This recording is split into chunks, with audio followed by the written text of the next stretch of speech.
Hanno Velt, superpaik, teine koht ja aasta comeback. Mis muljed hooajast jäävad?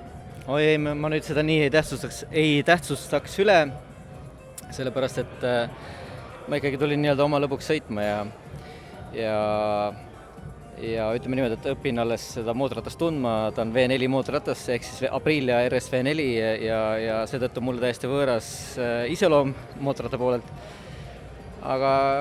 Aga jah, järgmine hooaeg sõidan ka kaasa, siis vaatame, äkki läheb paremini, et nüüd alles hooaja lõpus saime nii-öelda hea siklutunnetuse seada.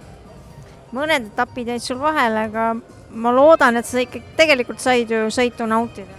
Ja ikka, iga kord, kui ma kohal olin, oli väga lõbus, et mulle ikka see boksielu meeldib ja see seltskond ja vahepeal oli hea sellest eemal olla, aga nüüd jällegi täitsa lahe oli niimoodi aega viita, et üks osa nii-öelda suvest. Kas viimasest etapist jääb natukene rehvirõhu valimine meelde? Ei, see pigem on kooliraha, et järgmine aasta mitte seda viga korrata ja tõesti ma nii jahetutes oludes ei olnud sõitnud varem või siis niisugused olulisi hetki või olulisi võidusõite sõitnud. Et jah, ei, ma seda ei korda enam.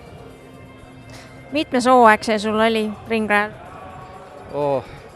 Ma ei teagi, ma ei ole niimoodi, peaks natuke läbi mõtlema, palju neid on, aga päris palju on jah, et 97 hakkasin ringrada sõitma.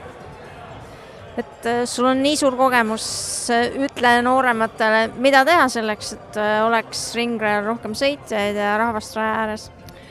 No kõigepealt need noored, kes on, et neile ma sooviksin kindlasti järjepidevust, sest nad on väga tublid ja see, mida Marko Rohtla on täna noortega teeb, on minu arust väga suur asi. Et selles mõttes tõesti väga suur eeskuju. Aga jah, võib-olla need, kes plaanivad tulla sõitma, et siis samuti sõita ja järjepidevalt seda teha, et siis tuleb ka tulemus ja loomulikult peab olema mingi tegevusplaan ka. Aitäh sulle!